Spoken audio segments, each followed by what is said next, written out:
Hello दोस्तों, आप सभी का स्वागत है हमारे यूट्यूब चैनल पर। हम लोग आधुनिक भारत के इतिहास पढ़ रहे थे, जिसमें मराठा और पेशवा के बारे में हमने पढ़ रहे थे। वहां पर हमने पढ़ लिया था दोस्तों कि औरंगजेब द्वारा संभाजी के पुत्र साहू को गिरफ्तार कर लिया जाता है और संभाजी की हत्या कर दी जाती है। आगे से हम पढ़ते हैं उसके बाद की क्या घटना है। आगे दोस्तों, जैसे ही औरंगजेब द्वारा साहू को गिरफ्तार कर लिया जाता है, उसके बाद जो राजा राम होते हैं संभाजी के प्रथम पुत्र राजा राम मराठा साम्राज्य के अगले शासक बनते हैं, क्योंकि साहू तो उस समय औरंगजेब की कैद में थे। तो राजा राम महाराज का शासन चलता है 1689 से 1700 तक, और दोस्तों ये 19 वर्ष की आयु में ही मराठा साम्राज्य के अगले शासक बन गए थे।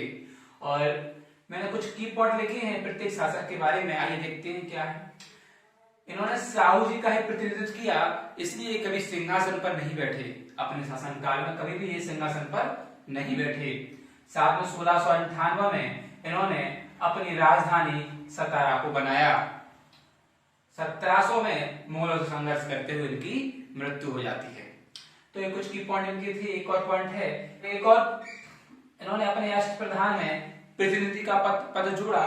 साथ में जब इनकी मृत्यु हुई तो इनके पुत्र शिवाजी द्वितीय की उम्र 4 साल की थी, और मराठा साम्राज्य को एक शासक की आवश्यकता थी।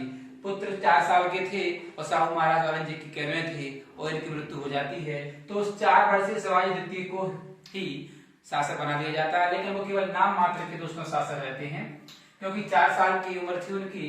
ताराबाई ने ही उनका संरक्षण किया और ताराबाई ने ही मराठा साम्राज्य की बागडोर संभाली, जो चला 1700 से 1707 ईस्वी तक।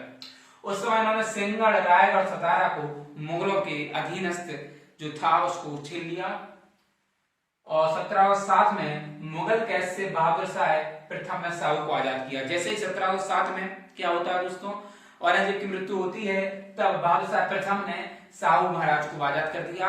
और साहू महाराज जैसे आजाद होते हैं तो फिर वो सीधे आते हैं और उनका संघर्ष होता है ताराबाई से। मराठा साम्राज्य के अन्य मंत्रीगण साहू महाराज को ही अपना अगला शासक चुनना चाहते थे, इसलिए सभी ने साहू महाराज का लगभग साथ दिया और साहू महाराज ताराबाई का बीच खेड़ा का युद्ध हुआ, जिसमें बालाजी विश्वनाथ जी ने साहू महाराज की मदद की, और युद्ध हुआ था 1707 ईस्वी में, और साहू महाराज ने ताराबाई को हरा दिया और साहू महाराज गद्दी पर बैठे।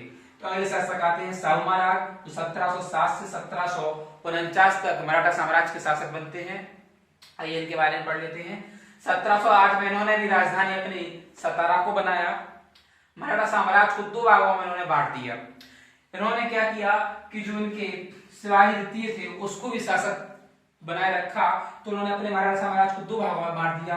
एक भाग था उत्तरी भाग और एक भाग था दक्षिणी भाग। जो उत्तरी भाग था उसकी राजधानी सतारा थी, और जो दक्षिणी भाग था उसकी राजधानी कोयलापुर थी। उत्तरी भाग पर शासन कर रहे थे साहू महाराज और दक्षिण भाग पर शासन कर रहे थे शिवाजी महाराज। 1713 में साहू महाराज ने पेशवा प्रथा शुरू की दोस्तों।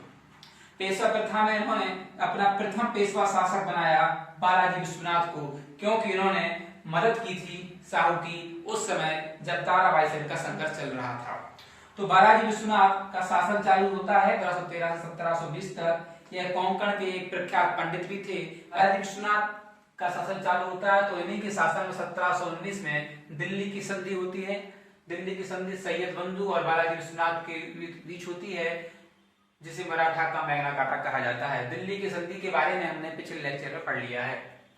इसके बाद 1720 में बालाजी विश्वनाथ की दोस्तों मृत्यु हो जाती है, और फिर इनके अगले शासक बनते हैं इन्हीं के पुत्र बालाजी प्रथम, जिनका शासन चलता है 1720 से 1740 तक। बताया जाता है कि ये सबसे महान पेशवा थे मराठा साम्राज्य के, और उन्होंने अपने 20 वर्ष में अजय 40 युद्ध लड़े, जिसमें एक भी युद्ध नहीं हारे, ऐसा इतिहासकार बताते हैं। एक बार 1728-29 में पाल किला का युद्ध हुआ, जिसमें हैदराबाद के नवाब निजाम उल मुल्क के साथ इनका। साथ में 1737 पर इन्होंने दिल्ली पर आक्रमण कर दिया, लेकिन अधिकार नहीं कर सके, और 1740 में इनकी मृत्यु हो जाती है। इसके बाद अगले शासक बनते हैं बालाजी बाजीराव। बालाजी बाजीराव को नाना साहब के नाम से भी जाना जाता है, और इनका शासन चलता है 1740 से 1761 तक। इनके बारे में क्या क्या प्रश्न पूछे जाएंगे। पहला तो यह है कि जो छत्रपति साहू महाराज थे उनकी मृत्यु इन्हीं के शासन में 1749 में होती है। पानीपत का तीसरा युद्ध भी इन्हीं के 1761 में जो हुआ था, इन्हीं के शासन में हुआ था और इसमें हार गए थे और हार का सदमा उन्होंने बर्दाश्त नहीं कर पाया था और 1761 में पानीपत का जिस सन में युद्ध हुआ था उसी सन में इनकी भी मृत्यु हो जाती है।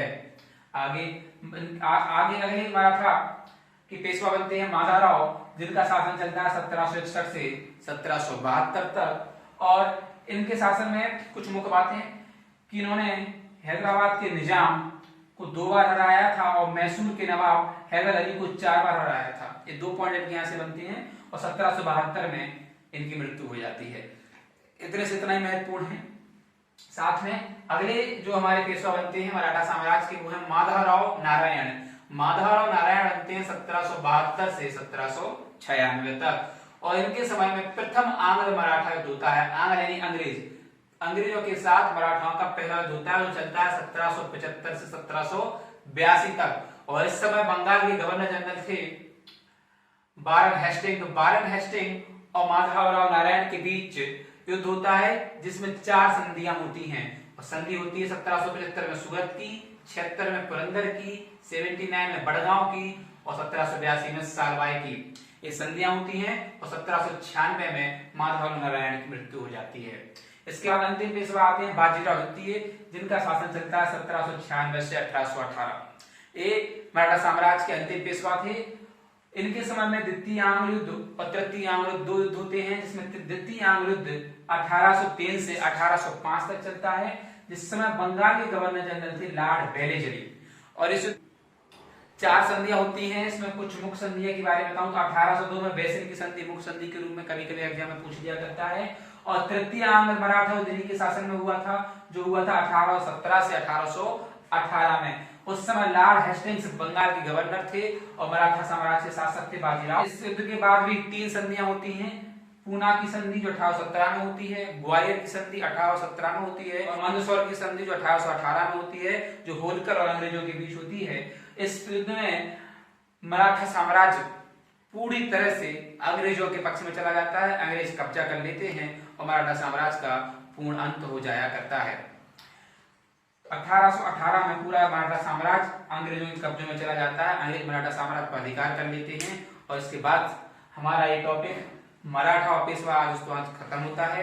हमारा अगला टॉपिक कल आएगा, आप लोग उसके लिए इंतजार कीजिए। उम्मीद करता हूँ आपको वीडियो अच्छा लगा होगा और एक छोटे से समरी में आपको बहुत कुछ समझ में आया होगा। अगर समझ में आया तो इस वीडियो को लाइक करें, शेयर करें, सब्सक्राइब करें। Thank you very much.